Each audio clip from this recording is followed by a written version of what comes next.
Rumor has it the Toronto Maple Leafs would like to make some adjustments on their decor. Could Brad Treliving turn to his former team in the Calgary Flames to swing a trade to change things up in Toronto? Plus, we have several updates in the Ottawa Senators organization regarding a return from injury. We have a rumor about one of their free agents maybe wanting to leave the team and head back to Europe. We also have some speculation about potential names for a future head coach should they decide to move on from DJ Smith. We also have some other big updates out of Carolina regarding Freddie Andersen and Andrei Vasilevskiy update as well. All that coming up next. So welcome back to another video here at Top Shelf Hockey. As I mentioned, we have a variety of NHL news and some rumors to take a look at here today. First up, I want to talk about the big news we get out of Carolina. The Carolina Hurricanes and general manager Don Waddell put out a news statement earlier today informing us that goaltender Freddie Andersen is going to be away from the team, likely for an extended period of time. They can't put a definitive timeline on this. We had seen earlier today, before this news came out, that because of some sort of medical issue, Andersen was going to be away, and that the Hurricanes were bringing in Jaro Halak on as a free agent tryout. So he's basically going on PTO with them for a little bit. They'll, I guess, see if they decide to sign him or not. Obviously, they want to have some, increased depth in the organization. They still have Ranta and Kochekov, so they're not completely stuck here. But certainly, missing Andersen is going to be, a big significant blow to the team. He plays a lot of games and certainly been very good for them. Now, after the statement came out from Waddell, we now know what's going on with Freddie, and he's dealing with an issue regarding blood clots. So obviously, that's a pretty serious issue. We have seen other NHL players go through this before and be able to overcome it and make a full recovery. So that's the good news.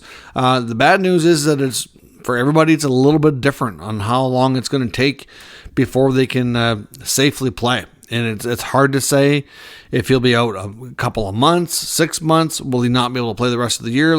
It's really inconclusive and difficult to project at this point in time.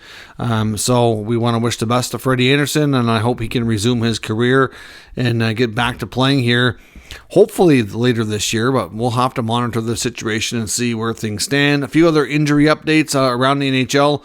Tampa Bay Lightning, and we know that they're without Andrei Vasilevskiy to start the year due to a surgery he had to have.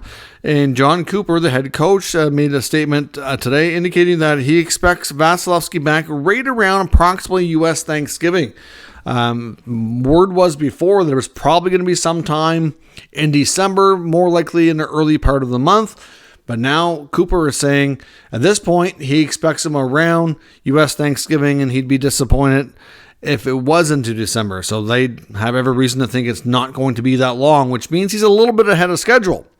So for the rest of the teams in the Atlantic Division, that's bad news. He is one of the best goalies in the world, and if he returns in top form, then that's going to be a big blow. I know a lot of teams were trying to take advantage of the Lightning early on, given their greatly inexperienced goaltending tandem. Early in the year, Johansson did have his struggles, but he has been better lately and has certainly been keeping them in it and giving them a chance to win, which is all you really expect. And they may not be, absolutely tearing it up, but they're holding their own. They're, within the playoff reach. They're not way down in the standings or anything. So really, if they can be, even if they're in the mix when Vasy comes back, that's probably all they ask for. Really. So it's going to be difficult to say exactly, how the rest of the campaign goes without him, but that's good news for them and bad news for everybody else in that Atlantic Division. Another veteran as well, we know Nicholas Backstrom. We talked about, I think it was last week, when the Capitals announced that he was stepping away from the team because of ongoing issues with his hip, and he just wasn't happy where things were at, and he was playing, but wasn't really playing to his full, what he would think to be his higher expectations. He wasn't really living up to what he thought he could do and what he used to be able to do. And so he's stepping away for a period of time. GM Brian McClellan did make a statement today saying that, because he was asked if he thought Backstrom would be back this year, and he said that it's unlikely. He doesn't think that, so they're moving forward here with plans that Backstrom is going to take the rest of the season off. And between that and whatever else he can do over the offseason, they'll have to make a determination probably late next summer if he can resume his career or not. So we'll see what happens regarding Nicholas Backstrom, but it's certainly not sounding promising there. I mean, we knew it was going to be indefinite. I figured, like when we first talked about it, I said it's probably going to be the rest of the year, but we don't know for sure. Now we pretty much know for sure. So we'll see where that goes. Lots of updates regarding the Senators, and then we're going to get into the Leafs here. The Senators are expecting to get back Artem Zub. Really, his injuries were kind of what set off the spiral downhill. They had a 3-game winning streak. They won 3 of the first 4 games, including 3 in a row. And everything was looking great in Sens land. Everybody was happy, thinking, okay, this year's going to be different. They're making some strides forward. And then the injuries started piling up. Zub being the first significant one near the end of the game against the Capitals, which was their final game in the 3-game winning streak. And then they lost like 3 or 4 in a row. After that, they beat the Penguins, and then they lost another one here where they ended up getting booed off of home ice. Of course, we heard, most of you probably heard the comments from Brady Tkachuk post-game. Kind of sound like Phil Esposito from the 72 Summit Series, if you will, putting his heart on his sleeve and just asking the fans to not to boo and don't give up on us, and taking the blow for his coach. I mean, certainly a lot of fire DJ chants in the crowd, which to some degree is justified and some are not. I mean, I myself have been outspoken to say that I think he's going to be let go soon, and there's some changes that they need to make. But you got to remember, too, a couple of things, like I said before, is that Steve Staios and Michael Andlauer have preached stability since they've come in. There's been too many other changes. And then, of course, we heard Elliot Friedman talk about the same thing today, saying that based on all the comments that he's heard, he does not expect DJ to be fired, not in the short term at the very least. Essentially, like you've seen Staios and Andlauer going to make all these comments. They've had a lot happen. The past week to 10 days has been incredibly eventful in the organization, and most of which has been for the wrong reasons. I mean, clearly they had a lot happen. First, the Shane Pinto suspension comes down. So not only were they not able to sign him, before they could even get that done, he can't even play anyway. He's out half the season because of suspension. So lots of big blow. Obviously impacts their center depth. Ridley Gregg's doing an admirable performance as a rookie in his spot, leading rookie scorers early going. Then what happens? Well, Ridley Gregg gets hurt. And this was after Artem Zub got hurt. This is after Thomas Chabot broke his hand and is going to be out for 6 weeks.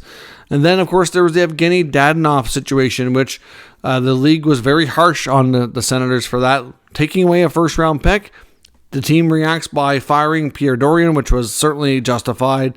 So, they've gone through like a lot in a short spell. Like it was day after day after day. You get Pinto, first round pick, Dorion fired, Chabot hurt, Zub hurt, Gregg hurt, Eric Brandstrom in the Islander game goes down a big hit against Cal Clutterbuck.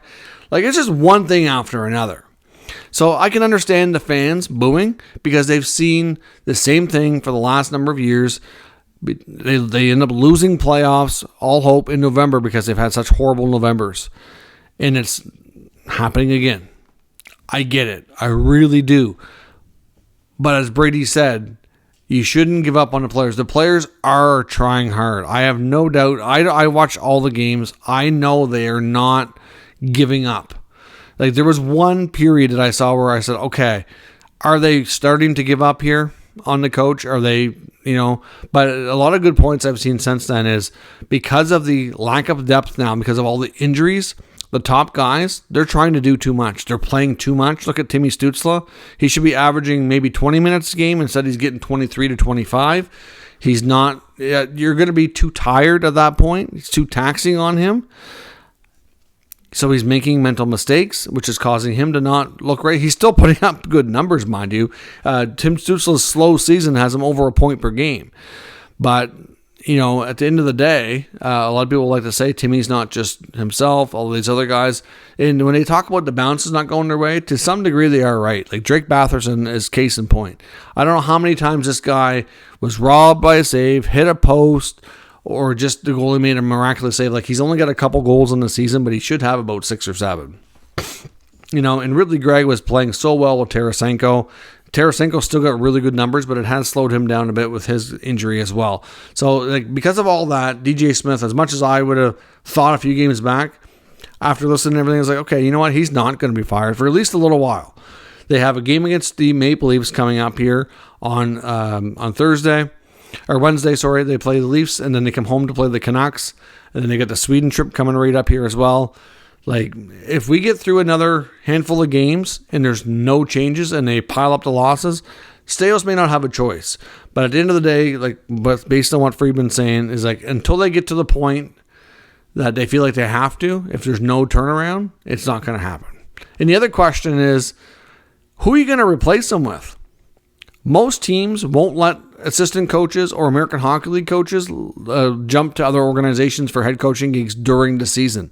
Most of them want to do that in the offseason. There is the odd exception to that rule. I'm not saying 100% that it couldn't happen, but it's just a lot less likely that you're going to get permission to talk to people and interview them and hire them, right? So according to a few insiders, one of the names that was mentioned a lot to the Senators, now of course may not be happening now, but one of the other groups that were involved in the bidding process here to buy the Senators, when Andlauer, of course, was trying to close this deal as well, they wanted to bring in Patrick Waugh to be the head coach of the Senators should they have been successful in buying the team. So there's some out there wondering, would this group be interested in him if they decide to make a change? Because obviously he's not in the NHL. Another name to watch, John Gruden. Now, unfortunately, I think if they want Gruden, they'd have to wait until the offseason. Obviously, he's a former Senators player. He did have parts of 2 seasons there back in the late 90s, early 2000s, from 98 to 2000. They also seen him being an assistant coach with the Bruins. Did a really good job there. Then he became the head coach of the AHL Toronto Marlies. So he's in the Leafs organization. And I doubt they'd let him go to be the head coach of the Senators during the season. Now, when we get to next summer, if he gets a chance to go to be an NHL head coach, I have no doubt they'd let him have his opportunity. But in the interim, I don't know that's going to happen. He also won a championship with Andlauer and Staios coaching the junior team in Hamilton back in 2018. So he's got a history with these guys. So another reason why he's a good name to watch. And he's also a guy who's been known for good defensive structure, which they clearly need. Obviously, there's Claude Julien. His name has been up there in the market a bit as well. A guy who brings a ton of structure, tons of experience. I've heard the name Jacques Martin out there. He's in his 70s now. To be honest, I think a lot of Sens fans would love to see him come back. I don't know if he'd be up for it or even be remotely interested. But when he was coaching them, he coached them, and during some of their best seasons ever on record. They had quite the team back then. So ultimately, would he make, I don't know if he'd be up for it at this age, but it's an interesting name. I don't know that is really connected, but I know Julien and Gruden seem to be a couple of names. But that's the other question, to fire DJ. Who are you going to replace him with? Who are you bringing in that's going to do a better job? It's just that simple. So there's a lot going on in Ottawa.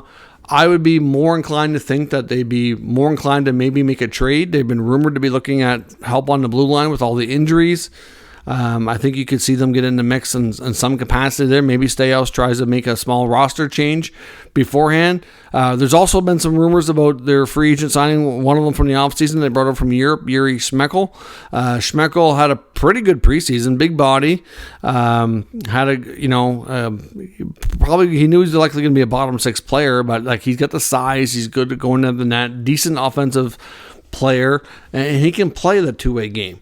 But he did have to go to the minors. I think a lot of that was more than anything to do with the salary cap. I wouldn't have been shocked if they kept him as the 13th forward, but they just couldn't keep a roster size that big because there was no salary cap space. And now that they have injuries, they called up McEwen and Harventi because they needed a center. And obviously they needed a guy that replaced Kaslik. Now this kind of depends on who gets hurt. Now Parker Kelly would have got hurt. Maybe Schmeichel's the call up. Right? It's hard to say. But there was some rumors that he was wanting out of the AHL team and was going to be heading back to Europe. That's been proven today not be true. He was on the ice practicing with them today, and some reporters looked into it, and word is that he still is interested in pursuing the NHL job and that he is not ready to pack her in and head back to Europe here as of yet. So if any Sens fans heard that, don't worry. It's not appearing to be true at this time. Now, the Toronto Maple Leafs. Now, they've made one roster adjustment, which we're going to probably see tonight against the Lightning. They've called up Nick Robertson. We've heard, rumblings, obviously, about what they're going to do with their lineup because they're top guys. Your Matthews, Marner, Tavares, Nylander, they've all played pretty well. They've got good production, good points, but pretty much everybody they've brought in the offseason have struggled. Klingberg hasn't been good. Bertuzzi and Domi have struggled to put up any offense. Ryan Reeves, of course, doesn't play a lot. We haven't really seen much out of him. But mostly the other three are more there to bring offense, and they've struggled with it. And how do you shake that up? Right now, instead of making a trade or doing something a little bit more drastic, it looks like they're going to, bring Robertson up, who's been scoring at a good rate in the AHL, and see if they can give him a chance. Nyes is expected to play on the top line with Matthews and Marner tonight. I suspect Robertson will likely get a chance to start probably on the second line, and we'll see if the kids can kind of help generate and ignite some of the offense, and hopefully that'll drag some of the other guys along. But it's kind of a odd scenario in a sense, and everybody they brought in the offseason has struggled. Now, of course, the speculation around the Leafs, according to Elliotte Friedman, and I've heard this from other sources too, saying that the Brad Treliving really would like to change up the decor on the defense and bring in at least one or two defensemen to change things up. Elliotte Friedman on the latest 32 Thoughts podcast was wondering if he would contact his old team, some players he knows extremely, extremely well. Now, of course, sometimes Friedman, this was a case like him saying that this was just him thinking, not necessarily that he had intel, but a lot of times I find the way Elliotte talks in the podcast, sometimes he does know something and just doesn't really want to say it yet. He doesn't have it firmed up enough, so he'll put it out there like this is like his own kind of idea. He's just wondering about something, and to me it does make a lot of sense. But he really said that according to, we know the Calgary Flames, of course, Treliving's old team, are not off to a good start. They've been playing a lot of young players lately, and a lot of people view that as that they're really trying to get a better idea of what they have in the organization so they can start to sell off some players and kind of retool here because they're not confident that what they have is going to be good enough. So we're, at this rate, expect it. Things can always change, that we're going to see several veteran players be traded that are pending UFAs here in the next couple of months. That includes guys like Hanifin, Lindholm, Tanev, Zadorov. Dan Vladar is not a pending UFA, but they do want to move him to bring up Dustin Wolf. So another one there. And he said, obviously, that some teams like the Oilers, the Canucks, and the Leafs are all interested in some of Calgary's players. So clearly looking at those options and cap gymnastics, it's going to be challenging for some. But for the most part, all three of those teams, I think, would be looking at their defensemen more than anybody else. Now, Edmonton might be looking at Vladar because clearly they haven't had goaltending, and Campbell and Skinner have both struggled, but they'd have to move Campbell's contract in order to bring in anybody, and Calgary's not taking him, and they'd have to move him to another one. But then again, the belief is, according to Friedman, he thinks that they're getting to the point soon when the Oilers might have no choice but to pay the heavy price to move on a contract and get a goalie in there because they're going to waste another year of McDavid and Draisaitl prime, and that's just going to put them in a real predicament with their future. So at the end of the day, could we see a trade for some of these Calgary players going to other Canadian teams? Well, according to Friedman, he thinks Treliving, if he could, his words were, if he could do it, that he could see him wanting to trade and bring in Chris Tanev and Nikita Zadorov to Toronto. Now, clearly, at least one defenseman would have to come off the books in Toronto. They're probably looking at either Klingberg or Brody, maybe McCabe, but McCabe's cap hit's pretty low considering Chicago retained salary. So, in all honesty, I think it's either going to be Brody or Klingberg because they're both pending UFAs. Brody has trade protection. Klingberg has a little bit as well. So I'm not sure exactly how they'd facilitate it or where they'd end up. But, they'd have to have a defenseman go out off the books for sure. Maybe even a forward too, if they're going to bring in two guys. I mean, not to say that it might be doable. Maybe they end up only doing one, but they're both defensively, they're more like defensive specialists. They're both physical style defenders that have good size, and that's what they're looking for. So it'd be interesting to see Treliving pull off a huge trade with his former team. Like, it's something like this went down, it would have to be multiple pieces. Like, if the Leafs were able to pick up two D-men from the Flames, you're looking at least a couple players going the other way. I don't really know exactly who they'd all include, but like I said, just from a cap perspective alone, I mean, the Flames might retain some money where they're pending UFAs to make it a little bit easier, and then maybe the Leafs give them one veteran defender back, like whether it be Klingberg or Brody, and then maybe they take combination of picks and prospects to offset the rest of what the acquisition cost is going to be. So be curious to see. Calgary's going to have lots of options. I know a lot of people don't think that they'll do a deal with the Oilers, that as much as they need to take best offers, that they don't really want to help the provincial rivals in a sense and see them go on and have great success while they end up retooling or something. So I can see Vancouver was been rumored to have interest in maybe bringing Tanev back as well. So there's going to be some more options than not. And I think they'd be more likely to trade with the Canucks than they would with the Oilers for sure. But a trade with the Leafs is not out of the question given the connection to Trey living, and see what happens. But if you're Brad Trey living in the Leafs, do you see them pulling off a big trade to bring in a couple of defensemen from Calgary? Is Friedman onto something here? Let me know your thoughts and what do you think it would take as a trade package down in the comments. We'll discuss further. If you're new to the channel, make sure you subscribe and stick around. We'll keep you up to date with the latest news, rumors, and analysis of all 32 NHL teams. Thanks for watching, and I'll catch you next time.